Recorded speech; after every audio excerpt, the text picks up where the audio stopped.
Good morning, Papa. Oh, good morning, my dear. Good morning. How are you? I'm fine, Papa. How are you? I'm very fine, thank you. બોલ આજે તારો શું programme છે? બસ કંઈ નહીં, library જઈને થોડાક રેફરન્સ શોધવાના છે.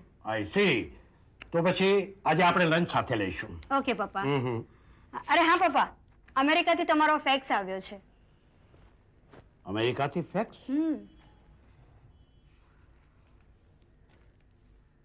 I see. Oh, અમેરિકાથી ફેક્સ. મારે લેટર ઓફ કોન્ટ્રાક્ટ રિલીઝ કરવાનો છે બેટા. પણ પપ્પા, તમારો અમેરિકાનો સ્ટાફ છે ને એ તમને શાંતિથી જમવા નહીં દે. અહીં પણ ફેક્સ મોકલી આપ્યો. પણ તમે લોકોને શું કામ કહો છો કે તમે ક્યાં છો? જો બેટા, મારો સ્ટાફ એટલો તો એફિશિયન્ટ છે ને કે હું ગમે ત્યાં આવું ત્યાંથી મને શોધી કાઢે છે. આઈ રિયલી એપ્રિશિએટ ધેમ. યા, એ વાત તો ખરી છે. પણ પપ્પા, એટલું બધું શું અર્જન્ટ હતું કે અહીં ફેક્સ કરવો પડ્યો? બેટા, આ ઇમરજન્સી ઊભો થવાનું એક કારણ છે, કારણ કે બબ્બે કોટેશન્સ આવેલા છે. એક નચિકેત ઇન્ડસ્ટ્રીનું 10 કરોડનું છે અને બીજું પીએલ ઇન્ડસ્ટ્રીનું 9 કરોડ અને 50 લાખનું છે. હવે નિર્ણય મારે કરવાનો છે કે કોને કોન્ટ્રાક્ટ આપવો. તો હવે તમે શું વિચાર કર્યો છે પપ્પા? વિચારવું તો પડશે બેટા, કારણ કે એ અગત્યની બાબતોમાં નિર્ણય લેતા થોડો સમય તો લાગે. પપ્પા, તમને નથી લાગતું કે તમારા માટે નિર્ણય લેવો થોડો મુશ્કેલ છે? હા, મુશ્કેલ તો છે, પણ વાંધો નહીં આવે. દરેક પાસાઓ તપાસીને પછી જ નિર્ણય લઈશ.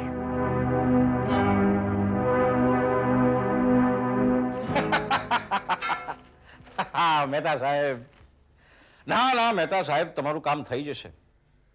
ના, અરે ભાઈ, તમે અમારું કામ કરો, અમે તમારું કામ કરીએ. હવે એક હાથે આપવાનું અને બીજા હાથે લેવાનું. ના, તમે જરા પણ ફિકર ચિંતા કરતા નહીં. હા, નહીં, જ્યાં સુધી રાયચુરા બેઠે છે અહીંયા આગળ, ત્યાં સુધી તમારે કોઈ ચિંતા કરવાની જરૂર નથી. હા, ના, હું પછી ફોન કરું તમને થોડી વારમાં. Okay. Good morning mister Raichura. આવો વિપાશા, આવો. ખૂબ જ ખરા ટાઈમે આવી છે. ભગવાન બધાનું ભલું કરે, શરૂઆત મારા જ કરે. શું વાત છે? આજે બહુ આનંદમાં છો? અરે ખૂબ જ ખુશ છું આજે હું. અરે ખુશ એટલે એટલો ખુશ કે મારી ખુશીનું મારા હૃદયમાં હું સમાવી શકતો નથી. હું મારો આનંદ આજે વ્યક્ત કરવા માંગુ છું અને મારો આનંદ, મારી ખુશી છે કોઈની સાથે શેર કરવા માંગુ છું. અને મને લાગે છે કે મારો આનંદ શેર કરવા માટે તારા કરતા સારી વ્યક્તિ મને નહીં મળે.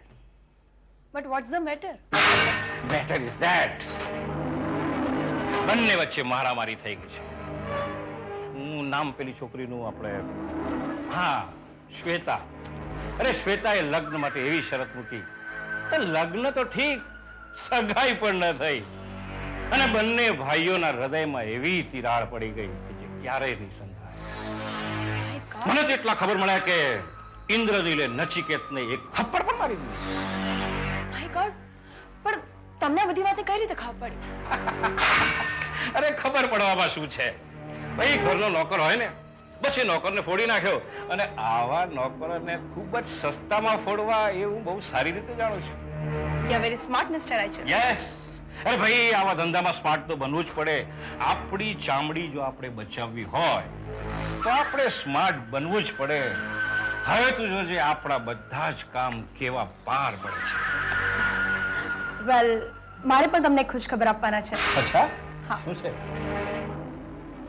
આપણી કંપનીએ 10 કરોડનું ક્વોટેશન ભર્યું હતું અને એ માટેનું લેટર ઓફ કન્ફર્મેશન હરિપ્રસાદભાઈની કંપનીમાંથી આજે આવવું જોઈતું હતું, જે હજુ સુધી આવ્યો નથી. અરે આ બનાવ બની ગયા પછી એ લેટર આવશે પણ નહીં. નચીમ ઇન્ડસ્ટ્રીના હવે વળતા પાણી શરૂ થઈ ગયા છે. તો તમારી ખુશી હવે બમણી થઈ ગયા છે ને? બમણી? અરે બમણી નહીં, 10 ગણી શરૂ થઈ ગઈ છે, 10 ગણી. અરે તું જોજે તો ખરા આપણી રમત શું રંગ લાવે છે. અરે આ નચિકેત અને ઇન્દ્રનીલ કેવા નાચે છે, કેવા નાચે છે. ભગવાન બધાનું ભલું કરે, પણ શરૂઆત મારાથી કરે. શું વિચાર કર્યો તમે? ઓફિસેથી 2 વાર ફોન આવી ગયો છે. જોઉં છું હવે શું થઈ શકે છે એ બાબતમાં. મને એમ છે કે હું ઓફિસે જ પહોંચી જાઉં, ત્યાં જ કંઈક રસ્તો નીકળી આવશે.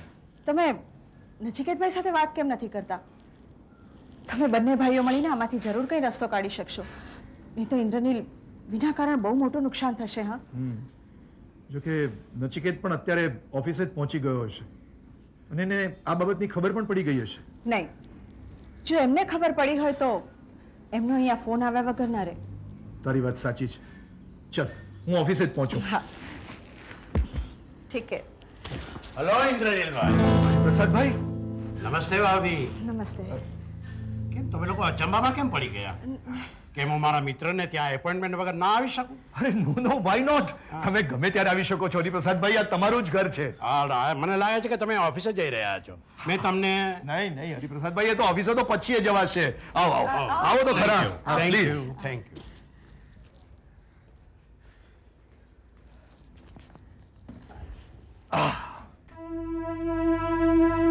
આઈ એમ સોરી હરિપ્રસાદભાઈ, ગઈકાલે જે બન્યું એનો મને બેહદ અફસોસ છે.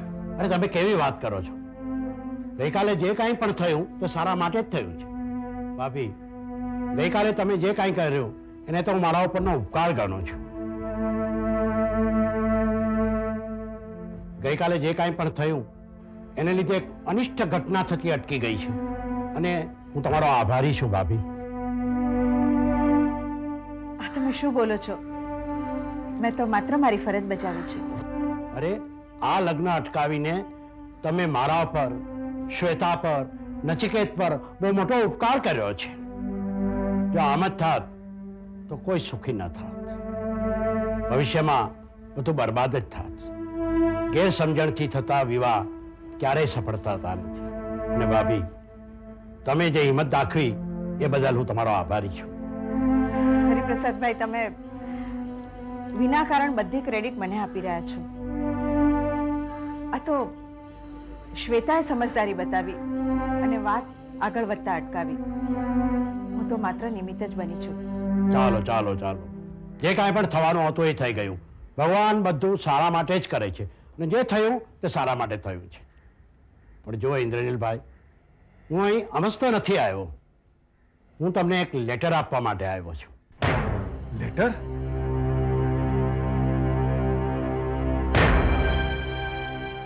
હા, લેટર.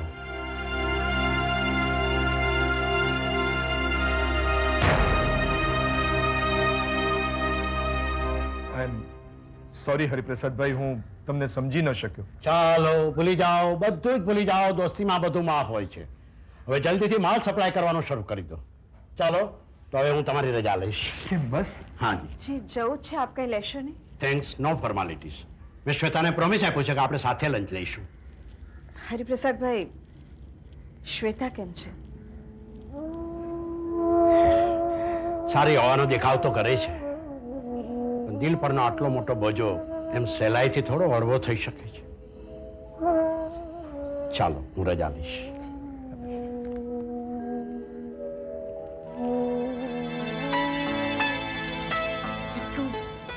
કેટલું વિશાળ હૃદય ધરાવે છે આ માણસ. હું શું ધારતો તો એ શું બની ગયું? ખરેખર તારું પુણ્ય મારી સાથે છે. મારી પડખે ઊભું રહીને મને સતત હિંમત આપ્યા કરે છે. બસ હા, મારા વખાણ કરવાના રહેવા દો અને ઓફિસના કામ માટે વિચારો. મારે હજી ઘરના ખૂબ કામ બાકી છે. ઓકે, ચાલો હું નીકળું. પ્લીઝ.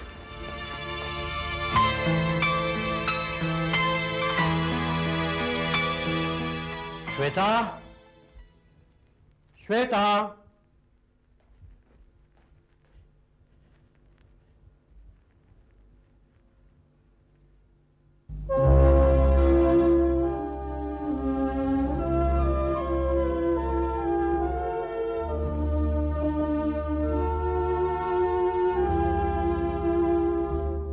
વાલા પપ્પા,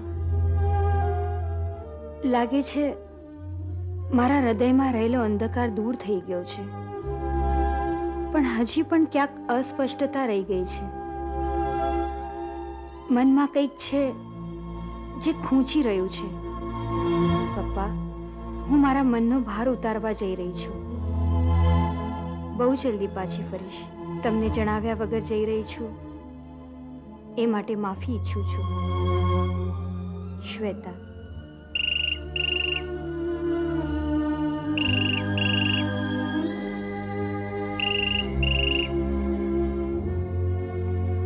હેલો. હરિપ્રસાદભાઈ, મલ્લિકા બોલું છું. હા, બોલો બોલો. જુઓ, તમે કાલે મારા ઘરેથી આમ ખાધા પીતા વગર ગયા, મને જરાય ગમ્યું નથી. જમવાની થાળી પરથી આ મુઠ્ઠી જાય એને અપશુકન ગણવામાં આવે છે. અને એટલે જ મારી ઈચ્છા છે કે આજે તમે અને શ્વેતા મારા ઘરે ડિનર પર આવો. હું અને શ્વેતા? વેલ, મને તો કોઈ વાંધો નથી, પણ શ્વેતા તો... શ્વેતાની ચિંતા તમે નહીં કરો, એ મારી વાત ક્યારે પણ નહીં ટાળે. હું એને સમજાવી લઈશ. તમે એને ફોન આપો ને પ્લીઝ. ના જી, એ ઘરે નથી, બહાર ગઈ છે. હા, ક્યાં ગઈ છે એની મને ખબર નથી, પણ એક પત્ર મૂકતી ગઈ છે કે પોતાના દિલનો ભાર હળવો કરવા માટે ક્યાંક ગઈ હશે. કંઈ ચિંતાની વાત તો નથી ને? વેલ, એ સમજુ અને ઠરેલ છે એટલે મને એની ચિંતા નથી. એનીવે, એ પાછી આવશે ત્યારે હું એની પાસે તમને ફોન કરાવું છું. ઠીક છે, બાય બાય. ઓકે.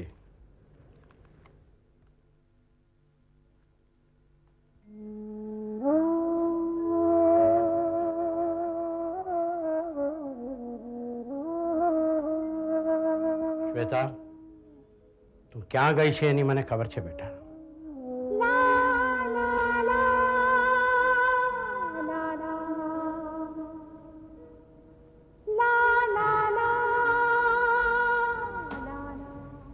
એ કેમ ઉદાસ છે?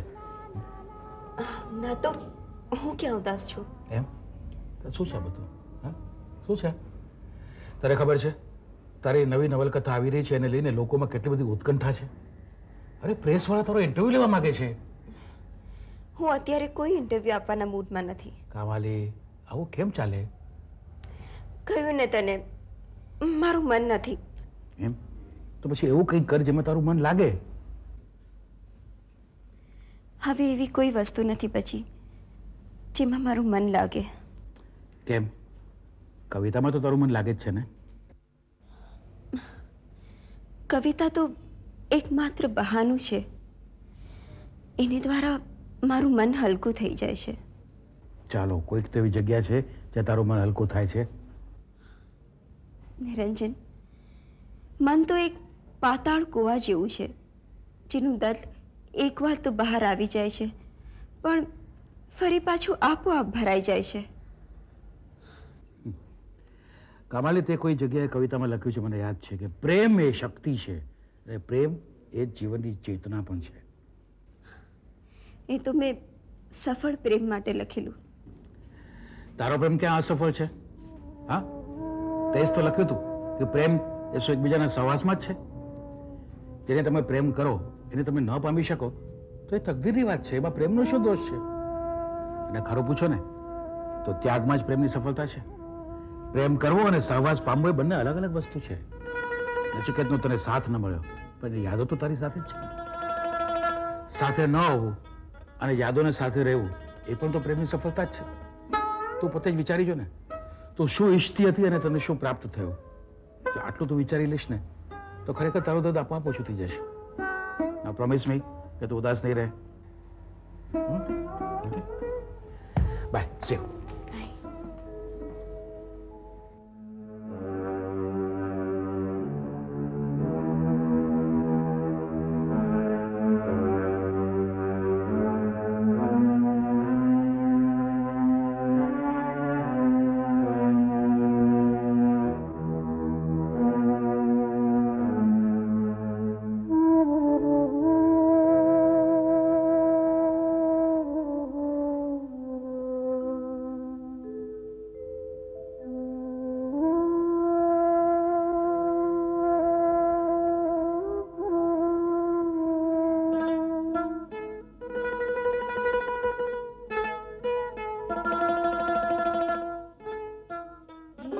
મોસમ બદલાય છે, સૂકા પાંદડા ખરી પડે છે ને નવા પાંદડા આવે છે. બધે હરિયાળી છવાઈ જાય છે, પરંતુ આ દિલની મોસમનું શું? ત્યાં મોસમ બદલાશે કે નહીં? નવી બહાર ક્યારે આવશે? અહીંયા તો બધે વેરાન જ વેરાન છે.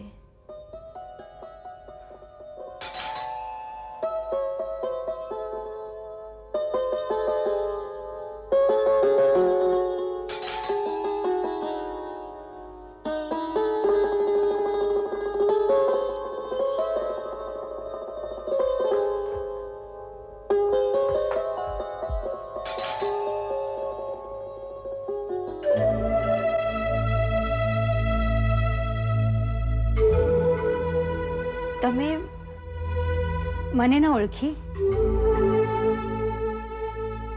ક્યાંક જોયા એવું લાગે છે. હા, આપણે હોસ્પિટલમાં મળ્યા હતા ને? હા, હું શ્વેતા. ઓહ, આવો ને, અંદર આવો. બહાર કેમ ઊભા છો? આવો. તમે અમદાવાદમાં ક્યાંથી? હું તમને જ મળવા આવી છું. મને? હું અમદાવાદ ખાસ તમને જ મળવા આવી છું. આ જાણીને તો ખૂબ જ આનંદ થયો કે તમે મુંબઈથી થેટ અમદાવાદ મને મળવા આવ્યા છો. બોલો, શું કરી શકું છું આપની માટે? મારે તમારી સાથે થોડી અંગત વાતો કરવી હતી. હા હા, આવો ને, બેસો. તમે પૂછ્યું પણ નહીં કે નચિકેતની તબિયત હવે કેમ છે?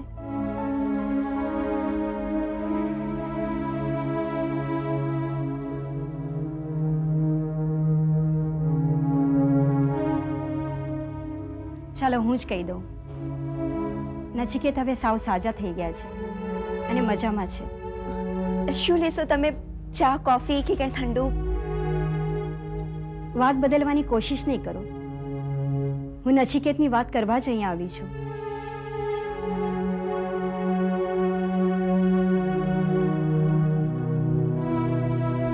જો તમે ખોટું નહીં લગાડતા. તમે મારા મહેમાન છો, પણ હું નચિકેત વિશે કંઈ જ વાત કરવા નથી માંગતી. કામાલી, કોઈ વાતને આપણે લાખ ટાળવાની કોશિશ કરીએ તો પણ એ વાત ટાળી શકાતી નથી. તમે જે વાત કરવા નથી માંગતા એ જ વાત કરવા હું ખાસ મુંબઈથી અહીંયા આવી છું. નચિકેત માટેની તમારી લાગણી હું જાણું છું. લાગણી? મારા મનની લાગણી તમે કેવી રીતે જાણી લીધી?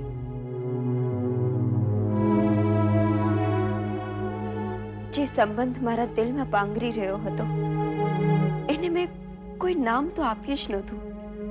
એ તો લોકોએ એને પ્રેમનું નામ આપીને જીવનભરનું દુઃખ આપી દીધું મને. એ પ્રેમની ભાવના હતી કામાલી, અને જ્યાં પ્રેમ હોય છે ત્યાં અપેક્ષા આપોઆપ જન્મે છે. અને જ્યારે લાગણી દર્શાવી શકાતી નથી ત્યારે દર્દનું ઘોડાપૂર બનીને ઉમટે છે, જેના કારણે ન જાણે કેટલી જિંદગીઓ બરબાદ થઈ જાય છે. નહીં શ્વેતા, આ માત્ર લાગણી નથી. લાગણીથી કંઈક વિશેષ હતું.